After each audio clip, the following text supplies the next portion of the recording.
Hello, ladies and gentlemen. I am Harry Lausanisiris, and this is my YouTube channel, grecochess. We're continuing the coverage of the New York State Chess Championship. Today I'm going to show my game from round number 4. If you've seen my previous videos, I had wins on rounds 1 and 3, loss in round 2, so I have 2 wins and 1 loss. And let's see now what happened at round number 4. But first, let me share with you the announcement of the tournament to look at the details. The 147th Annual New York State Championship taking place in Albany.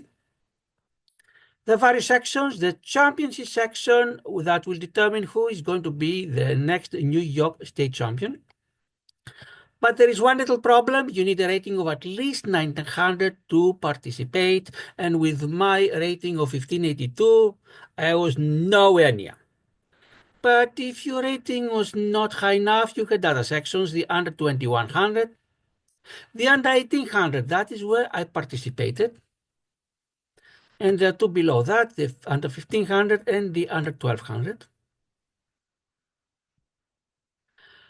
And there are 6 rounds, meaning every player plays 6 teams totally. And the time control is 40, 80, SD30, D30. What do these abbreviations mean? It means that you must complete your first 40 moves in 80 minutes. And if you do so and the game goes on, whatever time you have saved, whatever time you have not used out of these 80 minutes, you add another 30 minutes for the remaining of the game. You must now complete all of your moves in that time. But every time you are going to play, the first 30 seconds, D30, delay 30, don't count, meaning when it's your turn to play, for the first 30 seconds, the clock does not move. And after that, if you have not completed your move in 30 seconds, the clock goes downwards. Round number 4, let's look at my opponent.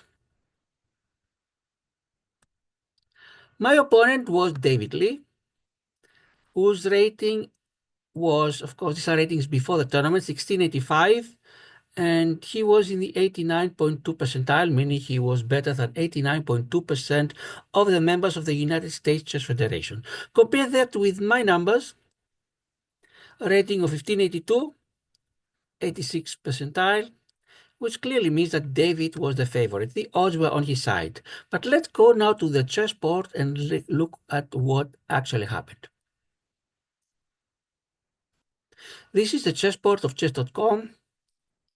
And on the left half of the board, you're going to see what is the situation after every move. On the right side, below the word analysis, you're going to see the computer valuation. Positive number means white is better. Negative number means that black is better. You're going to see every move, if it was the best move or not. If not, which would have been the best move.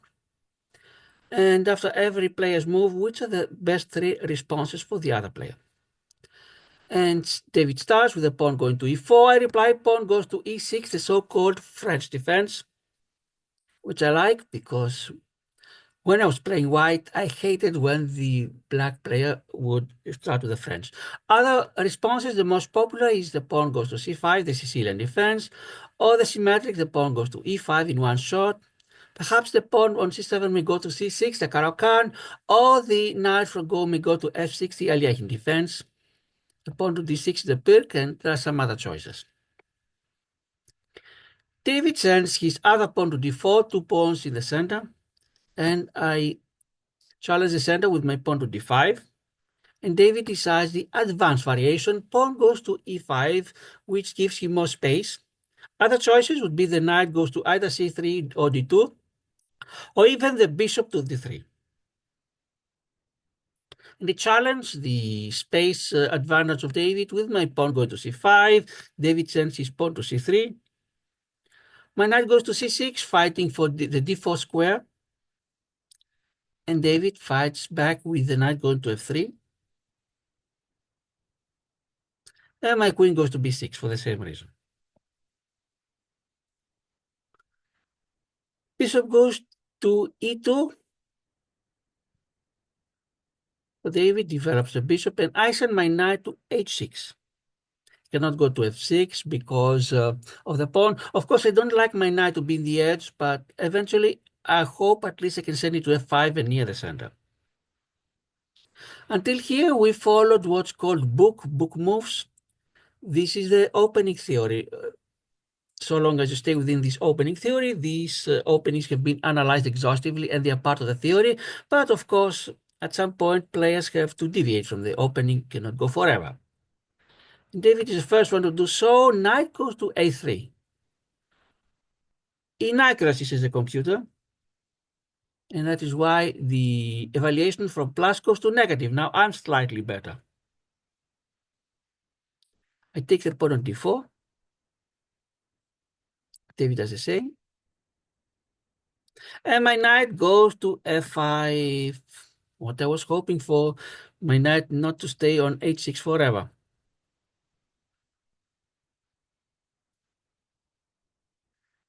I'm attacking the pawn at d4 3 times with my two knights and my queen. It's defended twice with the queen and the knight. And if I could play again, I would grab it. That is why David is going to send his knight on c2 to defend it 3 times. I'm checking with my bishop. I develop my bishop with a tempo, it's called, because David must reply to the tempo. King goes to f1. This is the computer's idea. Out of all the possibility, David decides to abandon his right to castle and send his king to f1. I develop my other bishop going to d7. Now I can castle either way if I want.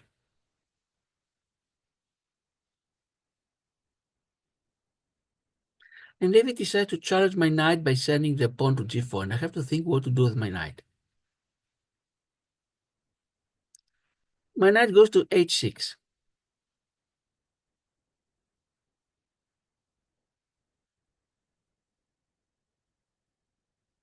David takes the bishop. I take it back with my pawn. I don't like my doubled pawns, but hopefully I may have the open g file to play with and attack. Queen goes to c1 to threaten the pawn at h6.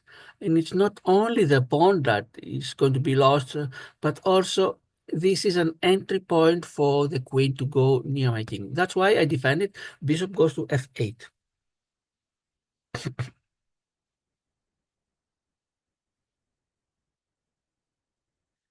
David decides to develop his pawn to go to b3, perhaps to open a diagonal for the queen, or perhaps to move the other pawn to a4, who knows what. I send my rook to c8. Now my rook is opposite the white queen, so if these two knights would somehow disappear, then the rook would threaten the queen. Queen goes to f4. Avoid this problem, but now the knight on c2 is unprotected. My knight from c6 go to e7. And now, yes, now I'm threatening the knight. That is why David sends his bishop to d3. In addition to doing so, he has a possibility, if he pushes queen on f6, my rook goes to g8, and then the bishop takes on h7, and my rook, yes, it's lost. Yes, I can take a piece in exchange, but I'm losing exchange if I'm not careful. What do I do? To avoid this possibility, I pin the bishop. So if David starts a combination, he's going to see that after my rook goes to g8, his bishop cannot go to h7 because it's pinned. And it's not easy to defend it because if he decides to take my bishop, then I can check with my queen, and then I can grab the knight. That is why my position becomes slightly better, minus 0.45, you're going to see. David defends it by sending his knight on e1. So now I cannot even take the bishop of the first play. I mean, I can take it, but when the knight goes back, I cannot just grab the knight. I take the bishop, and the knight takes the bishop. And now I pin the knight. Queen goes to b5, and David needs to think what to do. There are ways to save the knight. But he must use a move to defend the knight. He cannot move it clearly because it's pinned instead of doing anything else, developing any other plan. He defends it with a rook going to d1. Mistakes the computer, and now I have an advantage that becomes larger, minus 0.82. And I send my rook to c2, threatening the pawn at a3. And if this pawn moves, I'm taking the other pawn on b3. Excellent, says the computer. And I start putting the pressure. I have what's called an initiative, meaning I'm the one creating the threats and David is the one responding to them. How did David respond? He sends his pawn on g5 to gain space to the king side and perhaps threaten my king that is not far away, but the computer thinks it's a mistake and even gives me quite a significant advantage, 2.60. But the computer wants me, if I want to keep the advantage, to take the pawn back. If I take it, David has two ways to take it, with the queen and with the knight, and the queen and the knight are very near my king. If he takes with the knight, my pawn on f7 is threatened. With the queen, of course, he can go to f6, threaten my rook, and that, I would say, scared me a little bit. But I didn't want just to grab the pawn now and have David perhaps take the pawn on h6 and my pawn down. So what do? Threaten the queen with my knight. Queen goes to g4, saves, of course, the queen. And now I feel that I can grab the pawn. I grab the pawn, and now my advantage is quite large, minus 1.89. David decides to unpin the knight. King goes to g2, king is safer, and the knight on d3 can finally move.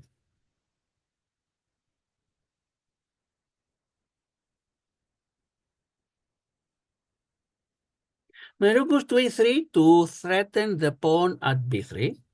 Mistakes as a computer, I still have an advantage, but half of what I would have otherwise. And the rook goes to c1. And now it is very, very tempting. I have a free knight. The knight before was protected by the rook. In fact, the king had to move so the knight is not pinned any longer. But white gives me a wonderful knight on d3 for 3. For free. And I was thinking, what should I do now? I was thinking, is there any catch, any trap, any swindle, as I call it? Well, if I take it, what can white do? They check with the rook at c8, but come on, this is just a check. King goes d7 or e7. That's all I thought, and that is why I take the knight. Wonderful. Now I have an extra piece. I thought mistakes as a computer.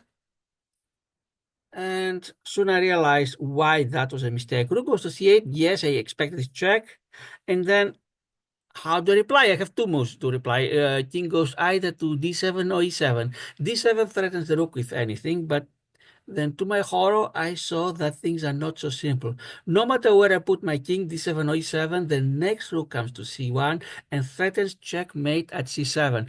How can I stop it? Not so easy. Of course, I can put my queen on c2, c4. This only postpones it, but I move. I can put perhaps my bishop on c5, again postpones by a move. What else can I do? Finally, I found a way to avoid the mate, but let's see what happened. King goes to d7, threatens the rook, and as expected, my opponent, David, put his rook on c1. And now I knew it. If he could play a second move in a row, rook from c1 goes to c7, checkmate. Any way I can stop it? I thought and thought and thought, and finally I found a way, but there is a problem you're going to see. The problem is that I have to give back the extra piece. My bishop was on d6. Now there is no mate on c7.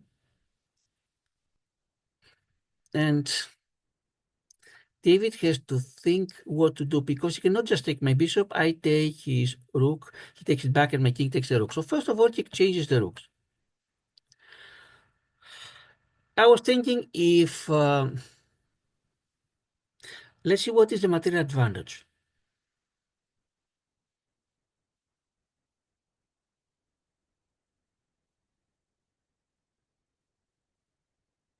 Each side has a queen, a bishop, excuse me, queen, a rook, and I have two light pieces.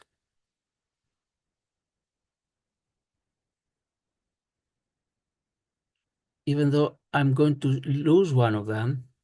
And pawn-wise, I'm going to be an extra pawn and then take the pawn on b3, I hope. So I'm going to go to the ending with two extra pawns. Well, it's still not so winning as I was hoping, but still I thought I was better. And then David grabs my bishop. A great move. And black, and although I have an extra pawn at this point, and I was hoping I could make them two of them, and perhaps a third, if we can take the pawns on b3 and d6, I was hoping, okay, I don't have extra piece, but at least I have extra pawns. I was going to a winning ending.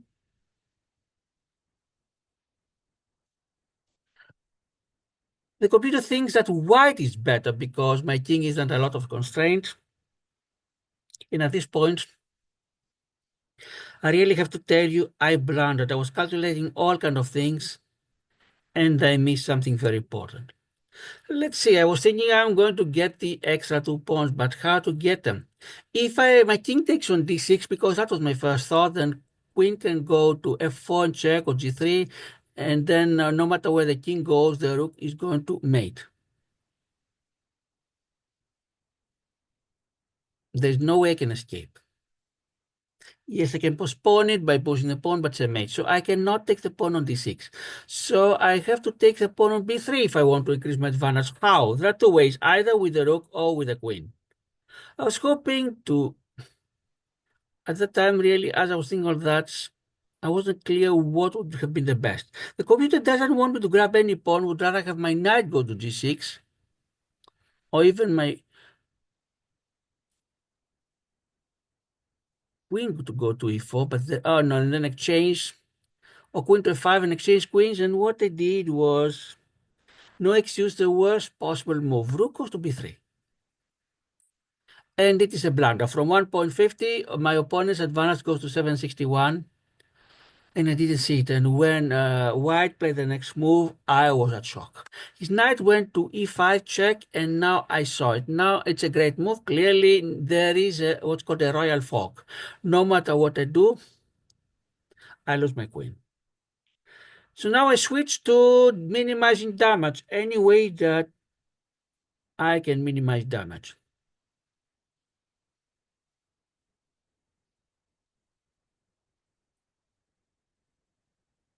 Let's first take the pawn. So we got an extra pawn. We have +3. White takes queen, I take the knight. We just finished now the combination that white had in mind with the royal fork, and white has queen and rook. I have rook and knight. White has 4 pawns. I have 7. Any chance I can save it? Not if white plays well, but any way that I can make white commit a mistake. First of all, my king goes to e7. No, before that, it's white turn. Queen goes to f4 and check.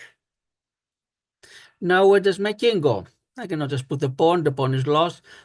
If king goes to d7, rook can go here, and it's very dangerous, so even queen can go. So I thought e7 now.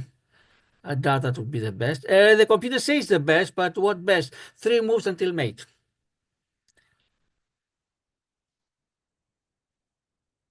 If that is the best move, and white sends a queen to c7, king goes to f8 now, hoping it can escape through g7.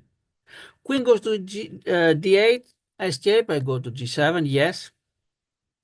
Queen goes to f6, of course I saw mate is coming, king goes to f8, and rook goes to c8, that's checkmate. 34 moves.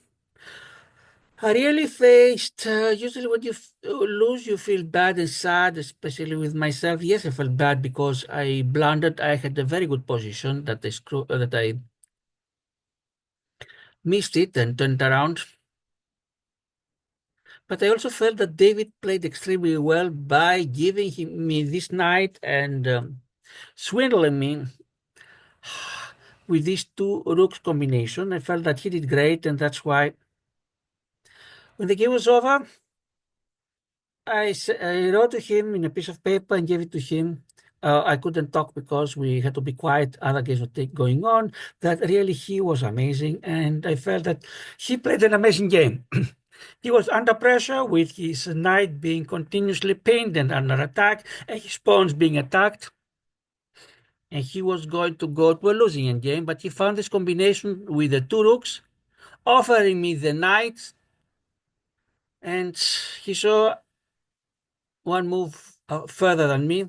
So, David, really, congratulations. You played an amazing game. You should be very proud of it. You took a very bad position and turned it into a victory.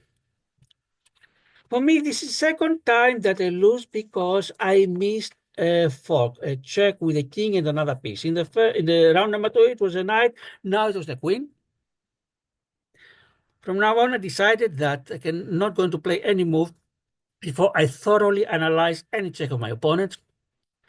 4 rounds have been completed, 2 wins and 2 losses. And I have 2 games remaining for the next day, Monday, September 1st, to take place 10 in the morning and 3:30 p.m. in the afternoon. That's the coverage of round number 4, but let's now look at the review. Let's see what the computer had to say about the game.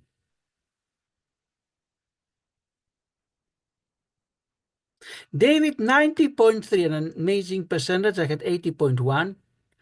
And David played as if his rating was 2450 and me as if it was 2000. I still feel that if I miss a Royal Fork, clearly my game is below 2000, but that's what chess.com, the computer, has to say about the ratings of the two of us. As I mentioned before, the computer has no idea who is playing, so they really give an objective evaluation. Let's see the various categories. I had a brilliant move. White had 3 great moves versus 1 for me. Best 13 best moves each of us. Excellent 3 for white. Good 1 for white, 3 for me. Book moves. The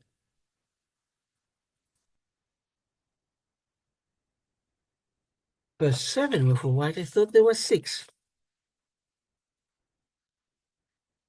7 for white, 6 for me. Inaccuracies, 5 for white, 3 for me. Mistakes, 2 for white, 4 for black. No misses, and I had this blunder. I believe it was when I missed the royal fork. Game number 4 is over. I have 2 wins and 2 losses, which meant clearly I had very little chance to go for the top positions on my section and earn some money perhaps. But I had 2 more games to go.